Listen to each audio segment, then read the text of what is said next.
Welcome to Everything Life and Real Estate. Let's get started with our hosts, Linda McKissick and Dana Gentry.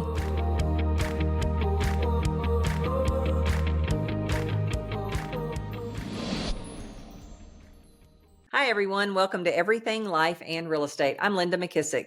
And I'm Dana Gentry. Hey, Dana. Nice to see your pretty new studio. Yes, it's coming together. That's for sure. There's 8,000 wires everywhere. So I'm just like, Adam's like, don't touch anything or move a muscle, just, and we'll be good to go. So that could be difficult. Well, hey, I'm super excited because you have an amazing guest that happens to be your neighbor. So why don't you kick us off and let's meet Helen. Our old neighbor. I'm so sad. I know. I want to hear what the new neighbors are like. I know, but super excited to have Helen Leland. I keep wanting to say Hall. On our podcast today. She has an incredible entrepreneurial journey. Linda, you two got to meet at the I Love Coaching Summit last year, and I know Linda was like, wow, she is awesome. She is sharp. So we were excited to have you on, Helen. So welcome. Thanks for being here. Yes, no, I'm so excited to be here. I'm sad we're not neighbors anymore, but I mean, we kind of are. We live like 5 streets down. Yeah, I was going to say, we're still a golf cart away. I just miss seeing Lane across the fence. I know, she's so big now. She's so cute. Lane is my little 20-month-old daughter. Oh, so fun. I know, she's blonde with blue eyes and pale skin. We couldn't look more different. Well, we always kind of start with you were born and then what. So for our listeners that don't know you or haven't had the chance to listen to you yet, share with us just a little bit about your entrepreneurial journey and kind of your background. Yeah, absolutely. So I was born in Atlanta. Both of my parents were entrepreneurs. I remember my mom she still works. She's like 70 and still works. She'll still keep working for a long time.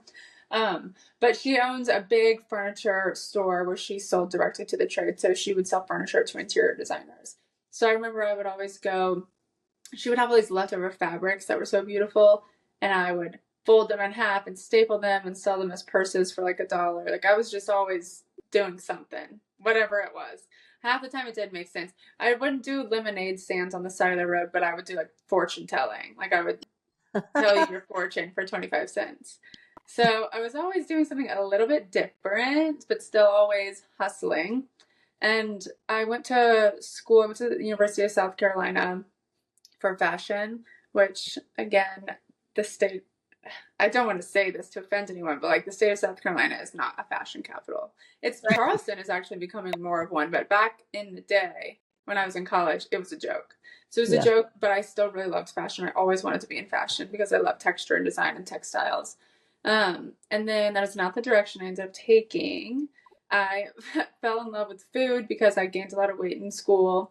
And then I fell in love with like trying to figure out how to lose it, but like how does the body metabolize food? What does stress do to your hormones to cause weight regain, weight retention, whatever?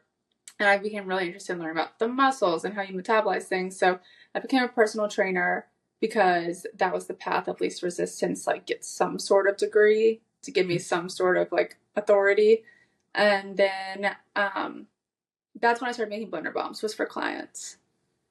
Just to, they could work out as much as they wanted, but it's real. The food is what really matters. And unless food is very easy and accessible, no one's going to make a lifestyle change.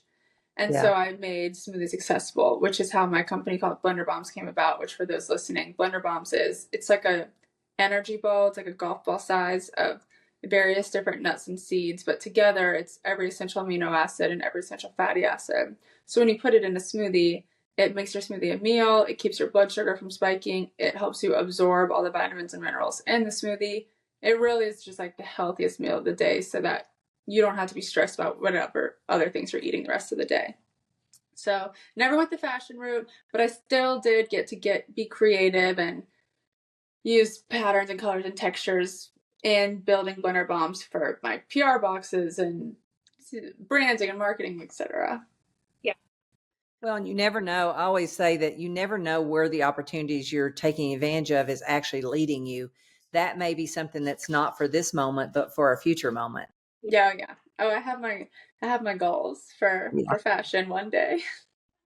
Well, it's kind of cool. So, Helen, I kind of wanted to go like two directions. We do want to pick your brain on the health section too, but then also want to talk to you about like marketing and building authority and branding and building your business because you've done that in such an amazing way.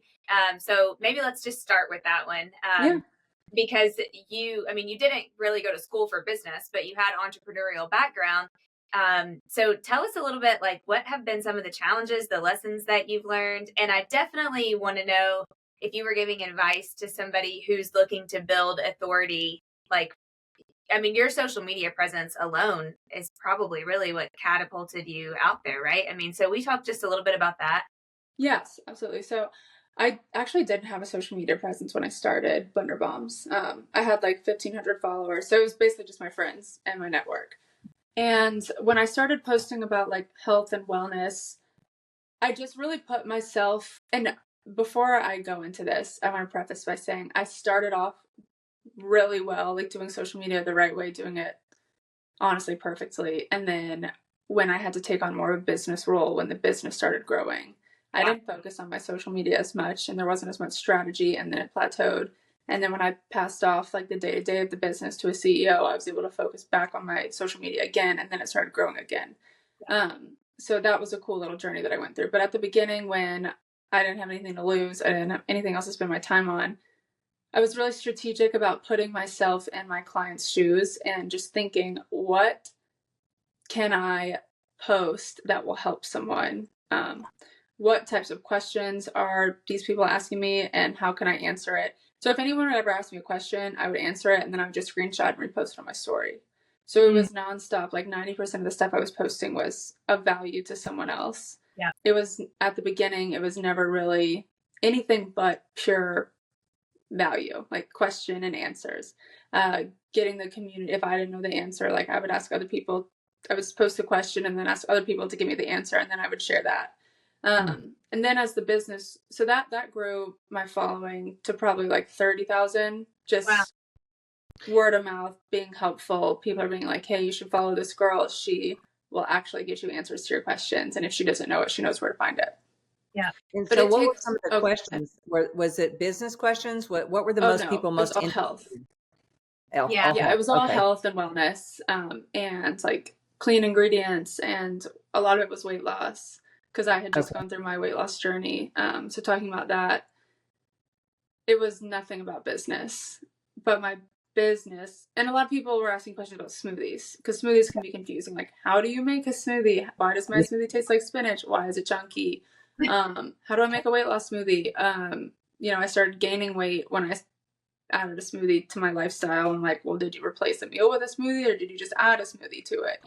Things like that.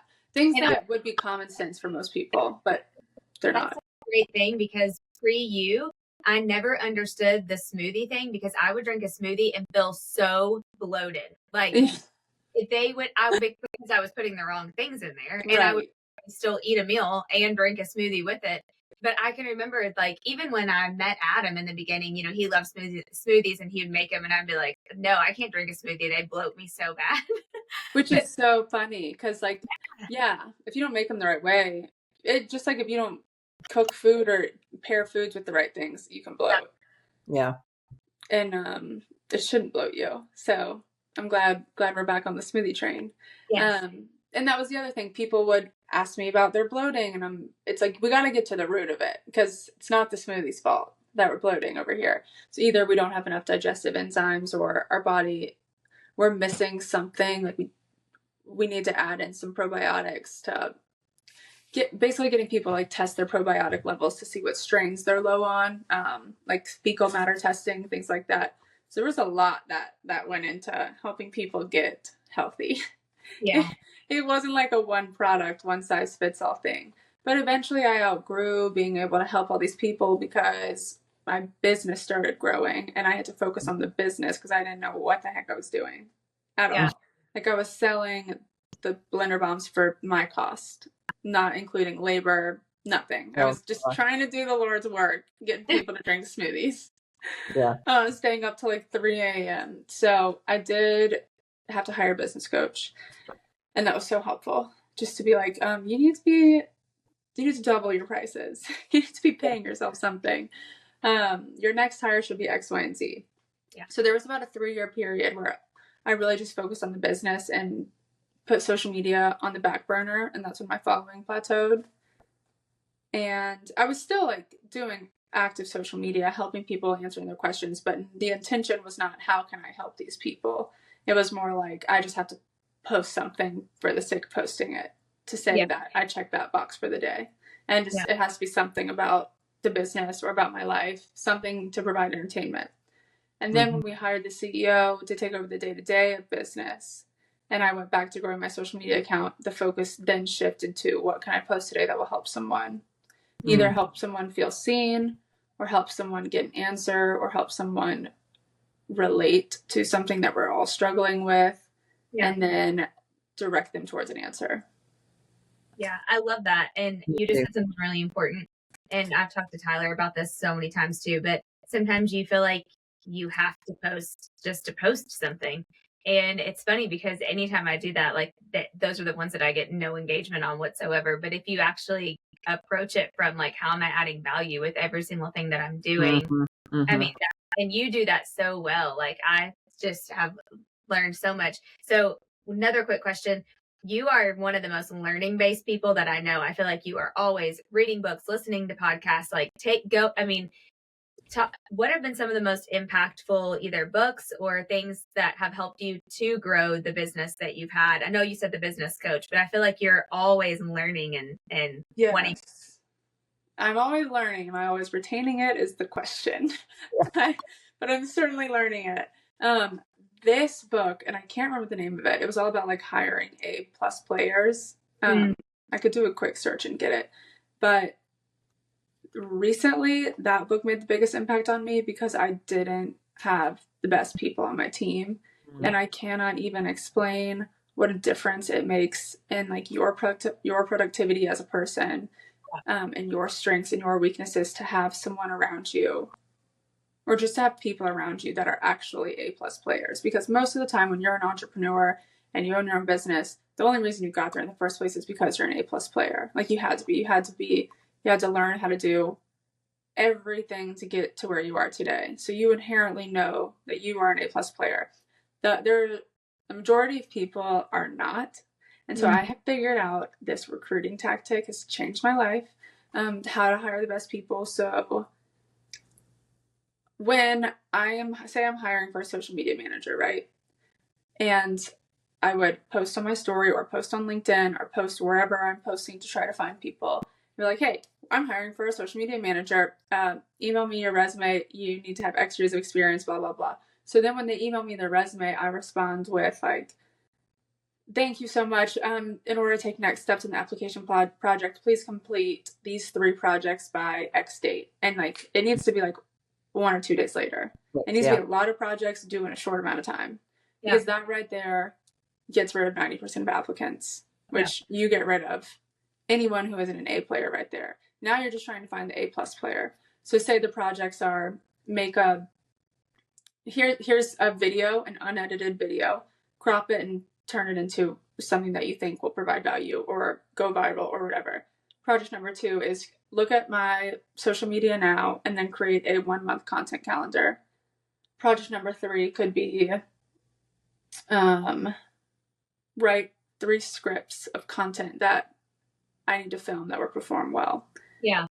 And give them 2 days to do that. That gets rid of most people. And then you have like 3 or 4 people who will actually apply, and then you can just compare, and you know who your winner is immediately when you get to their project. And learning how to hire people has changed my life. And I can't remember the name of the book, but do you think it was the book How to Hire A Players by Eric? I don't think so. No, it was like 1 word, but let's see. Let's see if we can find it and we can link it in our show notes. I'm gonna find Who. That's what it was called. Oh, Who. Okay. Who? Yeah. Oh, okay. Who. I'm like, I know it was 1 word. Book. Right. Oh, and so just for hire. example, like having someone else run the day-to-day of Blender Bombs, that right there an A+ player has changed my life because I get to go do what I'm best at. He gets to do what he's best at. And together it's a perfect match. Yeah. But if I didn't have him, I'd be in the trenches. Like you were before. I mean, because you were. Yes, it was horrible. And I look back at the content that I was posting back then, and it was not it. Wow. Yeah. Isn't it funny how you kind of evolve? It's crazy to watch, for sure. Talk a little bit about how you, like, you of course have Blender Bombs. You have the in-person, you franchise, like you've gone, or not franchise, but you've gone into Costco, and I know we've talked about Whole Foods and some of that other, places before. Yeah. Everywhere else. And you've talked about your experience with that, but then you also have like your Amazon storefront influencer and all those things. When did you know like it was time for you to go to something new versus like staying deep in one thing? I knew immediately from day one of the business taking off. I knew I was never, ever supposed to be in the driver's seat. Like, I've always been a visionary. So I had 3 like failed hires before. People who I had hired to be in the COO role with the goal for them to eventually be CEO. And it didn't work. Obviously, one was like my old ex. Yeah. Combining business and pleasure was hard, but you and Adam do it so gracefully. And then someone else was another girl, didn't work out. And then we had another girl, didn't work out because I didn't do the hiring process that I now do. Yeah. And so I found myself getting caught in this cycle of interviewing people, liking their personality, and like that being enough to like give them a shot. Or like they like the brand, they do a good job pitching themselves, but at the end of the day, nothing matters except for their delivery and like the work, that their output. Yeah. So that's why I don't even interview people anymore. Like, I just show me your work, and then I know that we're gonna get along based on like the work that you presented. You've done that a little bit before too, I feel like, haven't you? The project. Yeah. Matter of fact, the course we're putting together on Made for More, systems for getting leverage through talented people is part of the process that we're creating for the people, is those kind of systems up front, so that you're not having to weed through so many resumes and all that stuff. You're actually just getting to the real motivated and the real talented. Yeah, because there's a lot of people who will respond and be like, I'm not doing this for free. Yeah. And then I don't even, like, okay, bye. You're not it. Yeah.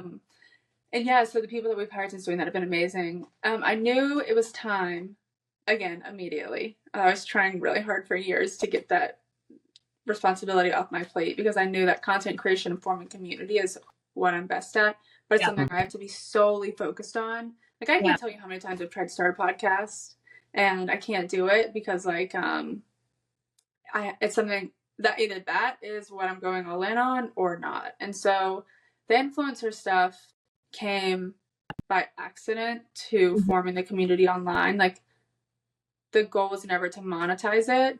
And then when I did give up the CEO role, I was like, wait, I need to make money and grow my influencer platform at the same time, so I don't have to pull money from the business, because I just given up my salary for him, which it's never been about the money. Like, once you learn how to make money, I can always figure out a way to make money. I just need to make like X amount to sustain my life. I'm not worried about the ability to make money, which is the cool thing that entrepreneurs understand. It's like, once you understand your value, nothing becomes stressful, because you can get, like, you can make an impact on someone else's business, and therefore they will pay you. So that was with the influencer stuff. Like, I know that I make an impact on brands' revenue when I post about it. And so it is easy to get brand deals now, but it's hard to find the brands that you want to work with for life. So it's a lot of pitching yourself to different brands. But what we found is cool is I'll form a relationship with a brand in the CPG business, like the health consumer packaged goods business, get to know their CEO. They get to know Bo, our CEO. Yeah. And then they start mentoring each other. And then I'm just over here, like, understanding the consumer side and relaying it back to them. Like, this is what customers are confused on. This is the questions they keep asking me. Like, we need to do something. Y'all need to do something on your side to like get the marketing What are the brand? What are you doing with the brands? So it's I missed that piece. promotions. Like I have like my list of like my dream brands that I would want to work with.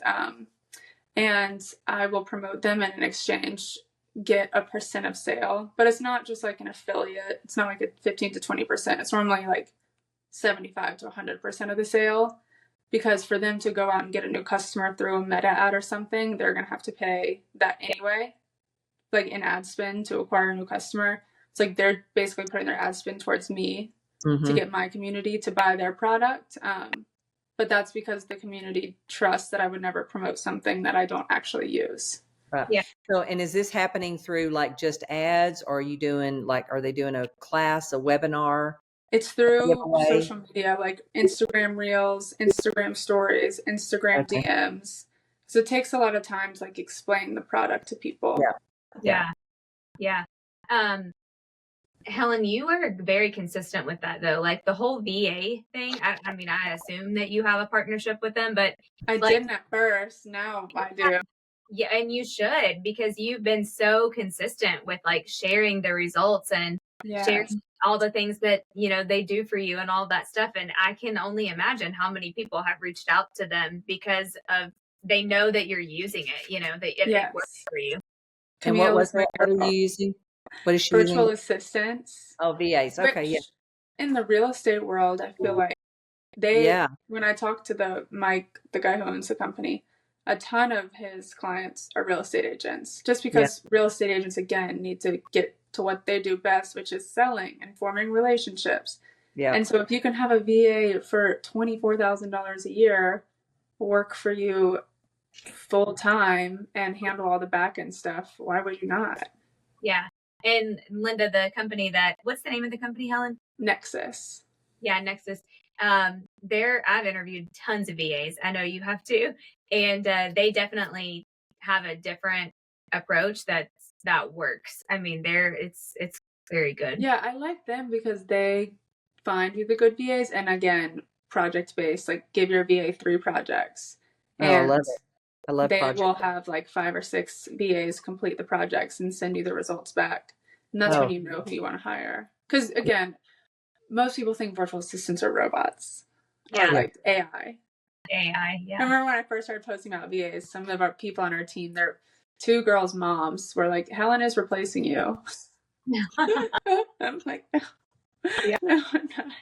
Yeah. That's funny. It is. A lot of people do think it's AI now.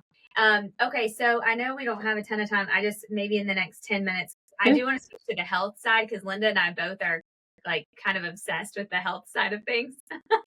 Well, good.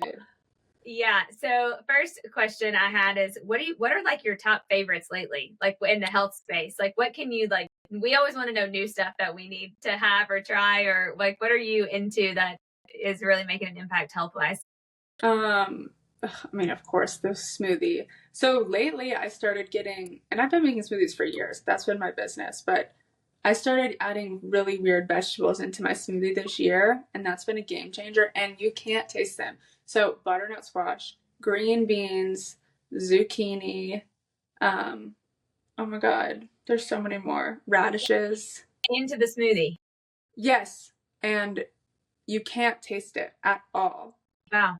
And I don't know why I never thought about that before, but butternut squash is by far the best. Oh, asparagus. Yeah. Sounds like there's going to be a vegetable bomb coming. Well, I can't, like, the problem is the bomb is a bunch of nuts and seeds, so that is shelf stable. So people just have to add the butternut squash and all the other vegetables to their smoothie. So that's been amazing. CBD has been a game changer. So when I first became a mom, or no, before I was a mom, I would see all my friends who were older that had kids, like at 5 o'clock on the dot, they were drinking a glass of wine. And that was like the norm. And then when I was like, I don't get that. Because at the time I didn't have a kid, like I wasn't stressed. I mean, I was stressed, but not enough to like just want the glass of wine at 5. Because I would also have a lot of people in my messages be like, I want to lose weight, but I can't give up my wine. Like, I'm not doing it. Like, okay, well, then you're not going to lose the weight as quickly as you want. So then when I became a mom, I understood the need for the glass of wine at 5 for the first time. I was like, wait, I do want that actually. So then I switched to CBD just because I know like one glass of wine just really affects your sleep. And so I started switching to like CBD gummies, which are perfectly legal. And it gives you the same like, oh, like I'm relaxed, like whether it's placebo effect or not. I don't think it is because there's so much research on CBD. Yeah. So CBD has been a game changer, just like in the terms of not wanting to drink at 5 during the work week and saving the alcohol for the weekends. Other health things. Obviously, you guys know all the benefits of the sauna, but I have melasma, so I can't sauna. So right now I'm going melasma just from pregnancy, and it hasn't gone away. So melasma is, most people get it when they're pregnant, and 90% of people it goes away. So that means that I have some sort of hormone imbalance since pregnancy. So I'm going through getting that tested right now. The other cool thing that I think is really interesting is the colostrum. Oh yeah, Linda and I both have been drinking that. Yeah. Yeah, it makes a huge difference in illness. Yeah. And then there's a company called Flore, Flore, and they do probiotic testing where they send you a kit, you send them a fecal matter, and then they test your fecal matter for like certain strains probiotics in your system, and then they'll formulate, it's kind of expensive, but it's worth it. They formulate supplements for your gut, and then every like 3 months you get it tested, and then eventually once you get to baseline, like you don't have to keep taking the probiotics anymore. So I like them because there's an end in sight. You're not just having to commit to taking this pill forever. Yeah. Yeah, I like that. I keep forgetting to drink my colostrum like the last couple of weeks. I need to get back on putting it in. I have a little powder packet that I travel with. I just throw it in everything that I'm drinking. Yeah. By the way, just something Helen said, I just want to tell you, I know you love Dolly Parton, Dana. Yeah. She actually has a CBD gummy that's flying off the shelf, causing lots of controversy. But Dolly Parton has one that's supposed to be amazing. I don't know, because I don't have the receptor that accepts CBD, whatever that stuff is. It doesn't work for me. Oh, no. Yeah. And then my longevity doctor just said, not everybody has the right receptor for it. So anyway, oh, wow. But Dolly has a gummy, and I know you love to support Dolly, Dana. I love her. I would trust anything she puts out there. Yeah. Helen, do you eat a lot of protein? Are you protein focused? No. So unpopular opinion, I think protein is like marketing. I love protein. I think it's so good for people, but I think that protein in excess is not needed unless you're really trying to be like a bodybuilder. Yeah. And I do think it's something people over the age of 40 need to keep in mind. But I think protein will get canceled here in a few years. Like the excess protein thing, it's really hard on your liver. Yeah, I have heard that about the liver. But I'm like big on protein right now. But I also and there's a lot of research that supports it. But again, you can find research to support anything that you want. In my opinion, which again, this is controversial, I think that the cheese companies had a lot of excess whey that they were just tossing and trashing. And they wanted to figure out a way to monetize it. So then that's when they turned it into protein powder. Like, because normally they were just throwing away all the cheese curds, but that's what whey protein is made out of. It's cheese curds that were going in the trash before. But same thing with colostrum. Like, they were just discarding colostrum because it's a different color. They can't put that in milk. So, but the colostrum, like, I do believe truly works. And the protein truly works for, like, gaining muscle as well. But I think that's being completely overdone. Yeah.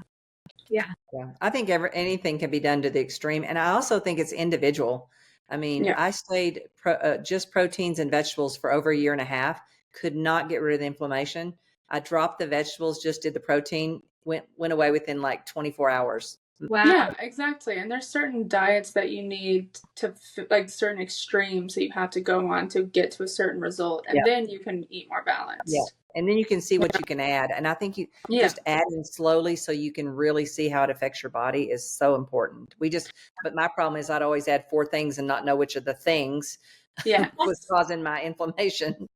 Yes. And it changes, maybe one year, your body is just constantly changing. But I do think sometimes you have to go, I think most people have to go through an extreme to get to baseline and then start fresh. Yeah. Totally agree.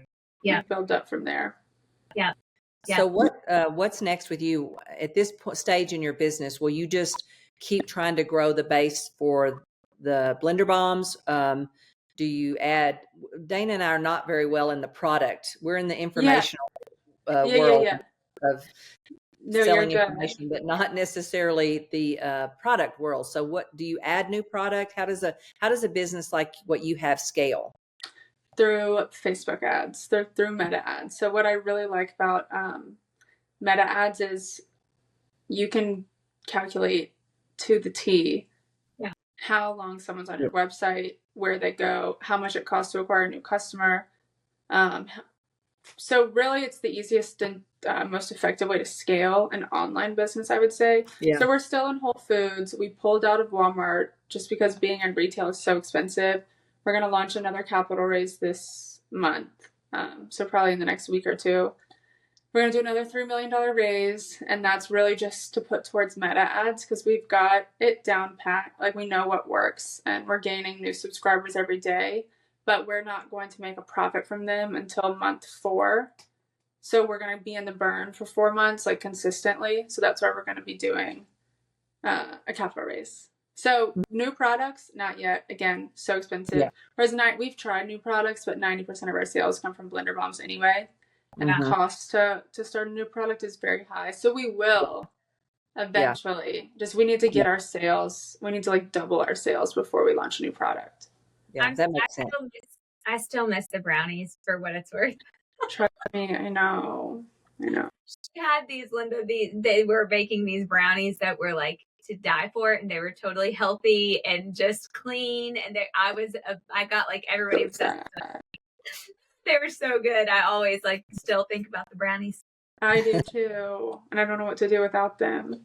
I've been on a banana bread train lately. Oh yeah, that's good too. Really good. Really good too. Yes. Okay, I have one last question, and then Linda, if you do. But Helen, what would you say? Of course, use a blender bomb. So other than that, what would you say if someone really wants to make health a priority in their life, and with this year and within the next year, what piece of advice would you give them? What would you say would be the Kickstarter to that? I will say 2 things because I think what Linda said earlier is really important. If weight loss is the goal, like the quickest way to lose weight is to temporarily do something like the carnivore diet, which I hate, but it is the quickest way to lose weight. But for a longevity perspective, like from your life perspective, 80-20, 80% whole foods, 20% whatever. Our body has the ability to excrete toxins. And I just think more important than what you're eating is how much you're sleeping and your stress levels, which when you try to be restrictive and stick to a carnivore diet, your stress levels are going to be through the roof. Yeah. And if you try to do that for your whole life, it can be more harmful than good. Because community is more important than what you're eating. Like there's so many things that are just as, if not more than important than what you're eating. And it comes down to managing your stress levels and like being able to go with the flow. And 80-20 is the number one most important thing to me in the world. Yeah. You really taught me that, Helen, honestly. And so I've lost 14 pounds since January. Yay. And I needed to. I had gotten a little out of control. I'm kind of back to normal, where I like to be. I blame Adam, although, because they say when you're happy, and I'm like, you made me happy and then you made me fat. So that's what they do. But I did cut sugar, not like sugar if it's like in something, but like desserts and sweets, and because I had gotten a major sweet tooth. No alcohol, cut alcohol, of course, which helped. But the main thing is I really have tried to follow the 80-20. I cook a lot more. I eat at home. I prep. I'm traveling. People make fun of me, but I have a rolling Yeti cooler in my trunk. Good. When you're on the road all day. Whew. Yeah. And if I don't, I'm at Chick-fil-A, which, we think is healthy, is the healthier version. And every once in a while, the 20, it's okay to have that. Yeah. But not, not super consistently all the time, but it really has made the biggest impact in me. All my friends are like, I know you took the weight loss shot. I'm like, I have nothing against it, but I didn't. I really just changed my lifestyle. Yeah. It has made a huge difference. And I sleep better. I feel better. Like my energy level has been better. Yeah. But I'm glad that I did, because, we've talked about this and Linda knows this too, but when my dad passed away last year, I really, I heard God say to me, don't drink. And I didn't drink a lot, just socially, every other weekend or something like that. And then I was reading something recently and it said, anytime you have a big life change like that, you want to go to the thing that maybe might make you feel, whether that's food or alcohol or whatever, a drug, whatever else it is. And I'm so glad that I didn't, because it made me focus on being healthy. And then mentally it's made me healthier too, not just because I lost weight, but all those things flow together. And you're 80/20, you really kind of taught me that. So thank you. And it helped me so much, because I'm not good at 100% restrictive as much. I mean, I do no sugar, no, and now I don't even want to drink, which is totally cool. But but if you go by the 80/20, it doesn't mean you can't, every now and then go out and have a cheap meal or whatever. But it's okay, the 80% of the time I'm eating what I know are whole foods with no chemicals or processed or anything like that. And it does. Plus, it's scary. Everybody you talk to now has cancer or something else is popping up. And it's it's coming from somewhere. So it's probably what we eat for the most part. Yeah. What we eat, lack of sleep, lack of abilities, cells to clean themselves, get rid of themselves. It's a whole thing. That's why 80/20 is so cool, because of the stress relief. Yeah. There. For sure. Yep. Totally. I'm so glad. I'm so excited for you. Yay. I know. Me too. So my last question is around, it sounds like your business really changed when you got a business coach. So what are the criteria you looked for in your business coach? And do you feel like you chose the perfect one you needed at the time, or? I think one cool thing about business coaches is that they're always evolving, and you can change them as you need. Just with the virtual assistant, one reason I love working with Mike is I might need a certain type of VA for 6 months and then switch it up. So sometimes it's a business coach who knows a lot about the influencer space. Sometimes it a business coach who can help with hiring, or a business coach specifically to help with personal family financials, or someone just who's been there and done that. My criteria are that they've been there and done that before. Yeah, I like that too. I think that's the whatever it is that's needed. I was listening to a podcast this morning, and Tony Robbins said, people spend too much time in the research phase, when they just need to go find the person who's done what they are looking to do, as many people as they can who've done it, and do whatever you have to do to just ask them questions, be around, which is stuff we hear all the time. It's the difference maker is just going and finding somebody who's done exactly what you want to do and learn everything you can from them, instead of wasting time trying to research and read this and do that. And a lot of times they want to help. Once someone has been there and done that, they want to pass on their knowledge, because otherwise it's what's the point? Yeah. So true. True. So I think your book that you mentioned was probably Who by Jeff Smart and one other person. You think that was correct? Yes. Good. We'll link that in the show notes. Dana, do you want to ask your last question? That was my last question, but I am ordering that book. It's very rare that there's a book that I feel we haven't read, Linda, and I haven't read that one. So nope, I know it's now on the long list we have. And it's a good skimmer. The key points are there. Yeah. Awesome. Thank you so much. I took tons of notes, and I know it'll be very valuable. Actually, there is one last question. How can people find you? What's the best? Oh yeah, on Instagram at Helen Leland, and then it's on Instagram at Blenderbombs. And eventually, what we're trying to do now is start a blog and really just hone in on the working mom community. Love it. Yeah, it's tough out there. That's awesome. Love it. Love it. Well, all right. Well, remember, if you have not hit the subscribe button, please go ahead and do that now. And if you have a question, a comment, a guest, or a challenge or an opportunity that you want to share on the podcast, be sure and reach out to us at info@everything life and real estate. And the greatest compliment you can pass Dana and I is to pass this podcast along to anyone that you think that would get value from the conversations that we're having. So Dana, I'll see you next week. And Helen, thank you. It's been a pleasure. Yes. Thank you. Be sure to subscribe for more business strategies and tactics to inspire you to live an abundant real estate life. Don't forget to rate and review so we can bring you the best content. Find this and other valuable information at everythinglifeandrealestate.com.